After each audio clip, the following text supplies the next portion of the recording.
안녕하십니까. 반갑습니다. 조금숙TV의 조금숙입니다. 오늘은 여러분이랑 하루 1%란 책을 가지고 함께 시간을 보내보도록 하겠습니다. 하루 1%인데요.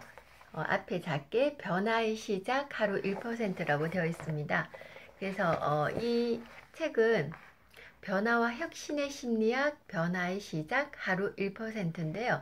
심리학 박사인 임규 교수님께서 책을 쓰셨고요.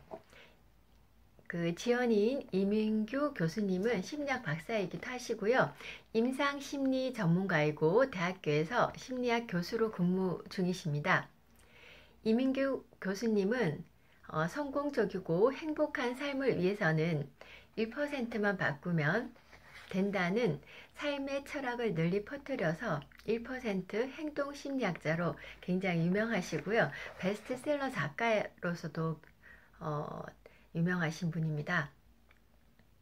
이분은 이제 많은 책을 냈는데 특히 끌리는 사람은 1%가 다르다는 책은 100만 부가 넘게 팔렸습니다. 모든 글을 쓰는 저자들, 작가들이 소원하는 게 100만 부 베스트셀러 작가이지 않습니까? 저 또한 마찬가지고요.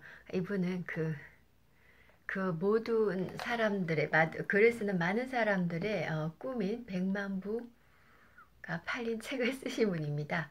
그래서 저도 이 100만 부가 넘게 팔린 끌리는 사람은 1%가 다르다 이 책을 읽었는데요.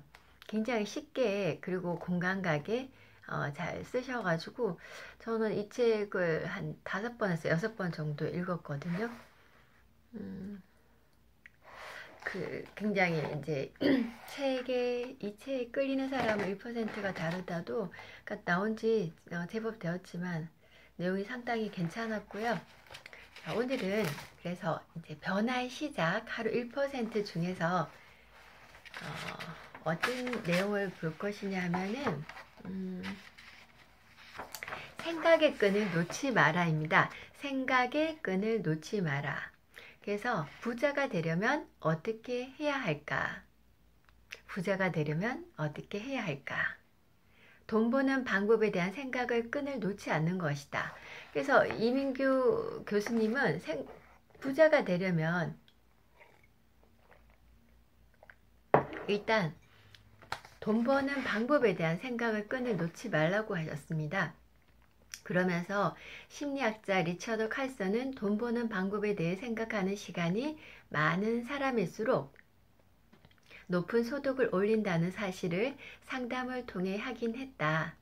실제로 몇 년 전에 우리나라의 조사 결과에서도 큰 부자들은 하루 24시간 중 무려 17시간 정도를 부자의 관점에서 돈과 관련된 생각을 하면서 생활하는 것으로 밝혀졌다.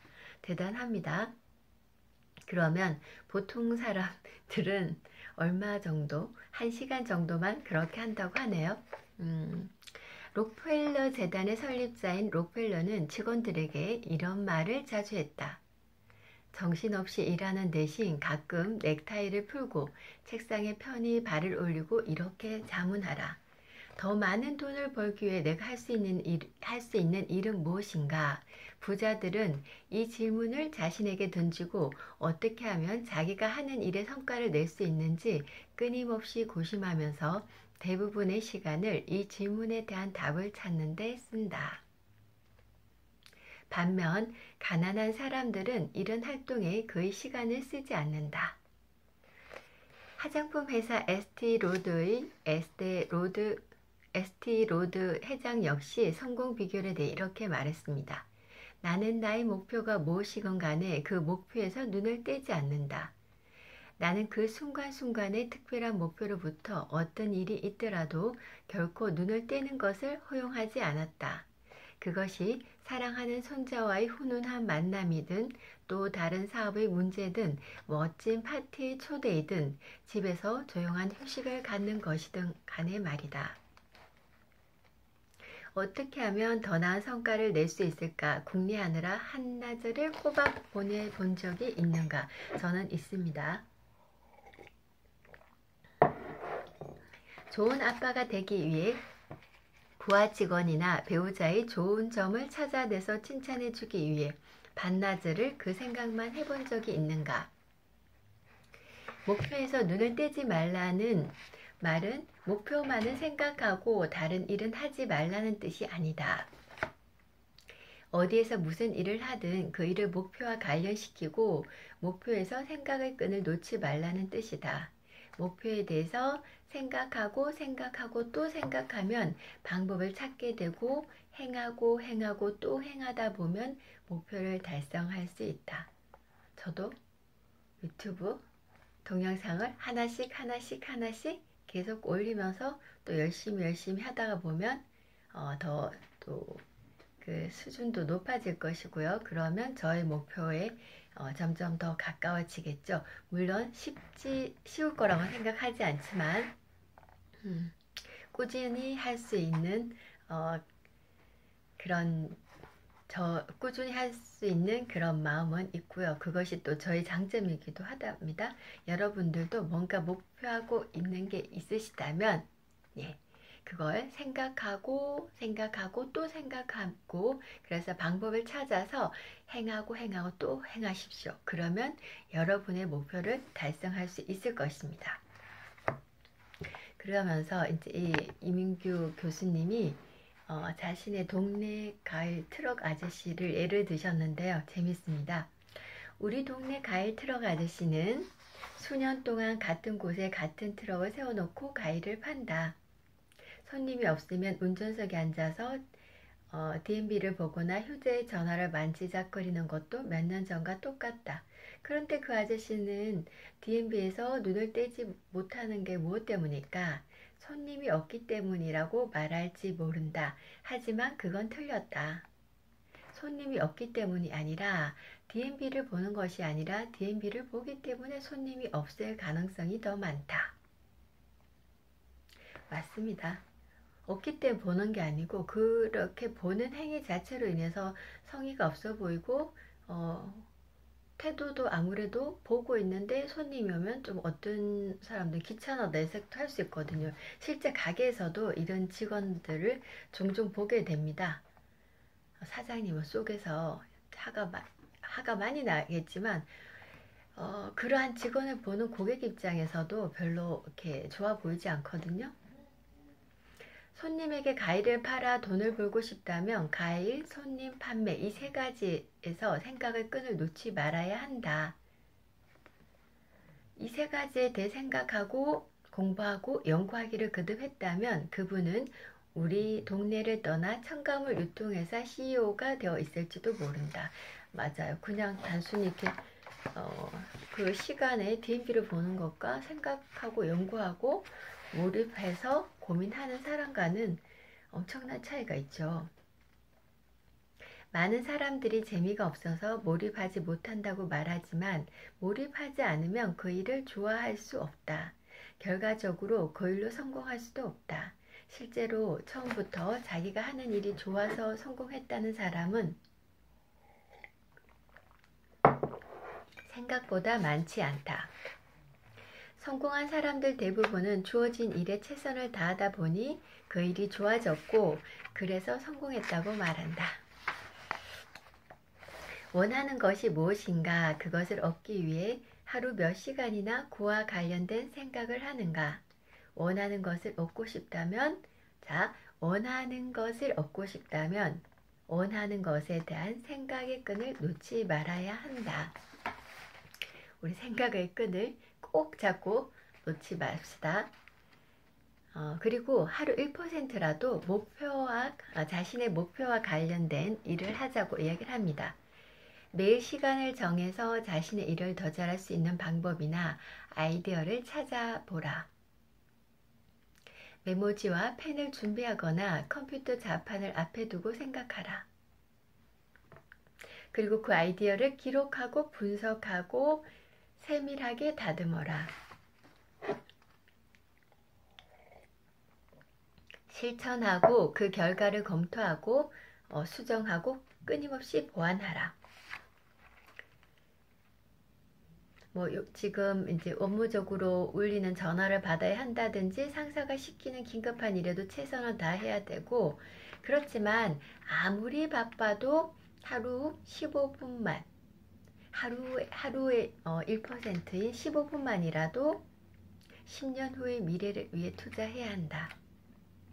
이 시간만큼은 절대로 다른 사람에게 뺏기면 안 된다. 날마다 목표와 관련된 책 한 페이지라도 읽고 새겨야 할 문구 한 줄이라도 메모하고 작은 일 한 가지라도 실천하자. 그러면 왜 목표에서 생각의 끈을 놓지 말아야 하는가, 이런 의문이 들 수 있잖아요. 그래서 이 의문에 대해서 교수님이 이렇게 이야기하셨어요. 만나는 사람과 자주 가는 곳, 보고 듣는 것이 달라진다. 목표에서 생각의 끈을 놓치지 않으면, 그리고 중요한 것과 중요하지 않은 것의 경계가 명확해진다. 저도 마찬가지입니다. 목표가 있으면 그러한 목표를 달성하기 위해서 생각을 하고요. 그리고 그렇게 하려면 또 굳이 하지 않아도 될 일들을 줄여야지 이 목표를 생각하고 실행할 수 있는 시간을 벌 수가 있잖아요. 그래서 그렇게 합니다. 절제가 필요하겠죠. 그리고 목표 달성에 걸림돌이 되는 유혹들을 쉽게 뿌리칠 수 있다. 맞습니다. 만나서 물론 필요해서 만나기도 하고 또 정으로 만나기도 하지만, 내 목표가 있다면 그러한 유혹들을 조금 뿌리칠 수도 있어야 됩니다. 그리고 종종 하던 일을 멈추고 미래를 위해 생각할 시간을 가져보자. 그러면 이제 목표에서 생각의 끈을 놓지 않도록 도와주는 몇 가지 방법을 제시하셨는데요. 첫째, 언어적 및 상징적 촉발 자극. 언어적 및 상징적 촉발 자극에서 언어나 상징물을 이용해 목표를 잊지 않도록 하는 방법이다. 금연을 하기 위해서는 금연 서약서를 작성해서 공개 선언하거나, 할 일을 잊지 않기 위해서 자신에게 예약 문자를 보내거나 휴대전화에 할 일의 목록을 올릴 수 있다. 저도 잘 쓰는 방법입니다. 둘째, 상황적 촉발 자극. 항상 목표를 떠올릴 만한 상황을 만들어 두는 방법이다. 그래서 목표와 관련된 기사를 스크랩하거나 취업하고 싶은 회사의 사진을 책상 앞에 붙여라. 체중을 줄이고 싶다면 돼지 그림을 냉장고에 붙여놓고 먹을 것을 찾을 때마다 좀 웃겨요. 이 돼지야, 또 먹으려고? 라고 외쳐보라고 했습니다.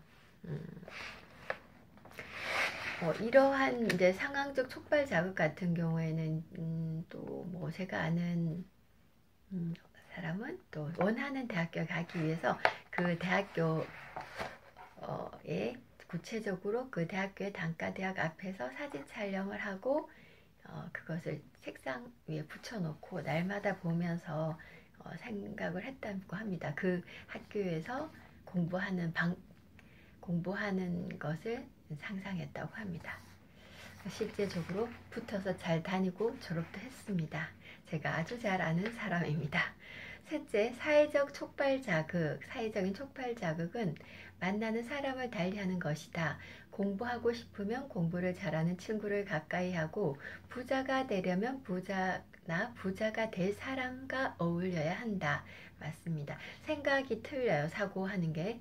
마찬가지로 체중을 줄이고 싶다면 날씬한 사람과 함께 있어야 한다. 실제로 하버드 의과대학 연구팀에 따르면 친구가 뚱뚱하면 같이 뚱뚱해질 확률이 뚱뚱하지 않은 친구를 둔 경우보다 무려 57%나 더 높다고 합니다. 프랑스의 소설가 앙드레 말로는 이렇게 말했다. 오랫동안 꿈을 그리는 사람은 마침내 그 꿈을 닮아간다. 함께 한번 이야기해 볼까요? 오랫동안 꿈을 그리는 사람은 마침내 그 꿈을 닮아간다. 이루고 싶은 꿈에 대한 생각의 끈을 놓지 않고 하나하나 실천하다 보면 꿈이 주인을 이끌기 때문에 결국 꿈을 이루게 된다는 말입니다. 자, 마지막으로 누구든 열정에 불탈 때가 있다. 누구든 열정에 불탈 때가 있다. 어떤 사람은 30분, 또 어떤 사람은 30일. 이건 누가 이야기했냐 하면 에드워드 버틀러가 이야기를 했고요. 어떤 사람은 30분 또는 어떤 사람은 30일 열정을 불태우지만, 그러나 인생에서 성공하는 사람은 30년 동안 열정을 가진다고 했습니다. 오랫동안 열정을 유지하면서 지속시키면서 또 목표를 달성하기 위해서 끊임없이 행하죠. 그래서 양은 냄비 같은 사람은 결국 목표를 달성하기 힘듭니다. 쉽게 막 이렇게 뜨겁게 달궈졌다가 또 확 식어버리잖아요. 그렇지만 우리는, 저와 여러분은 인생에서 성공하기 위해서 오랫동안 열정을 가지고, 또 혼자 하면 외롭잖아요. 그래서 함께 우리의 열정을 가지고 우리의 목표와 꿈을 이루기 위해서 함께 갑시다. 예. 저도 도와드리겠고 여러분들도 그걸 항상 생각의 끈을 놓치지 않고 열정을 오랫동안 유지하면서 함께 행합시다. 예. 여러분의 꿈을 이루는 여러분의 꿈을 이루기 위해서 목표를 하나하나씩 날마다 최소한 15분, 하루에 1%인 15분씩이라도 꾸준히 하는 하루가 됩시다. 예. 오늘도 평안한 하루 되십시오. 감사합니다. 조금숙TV였습니다.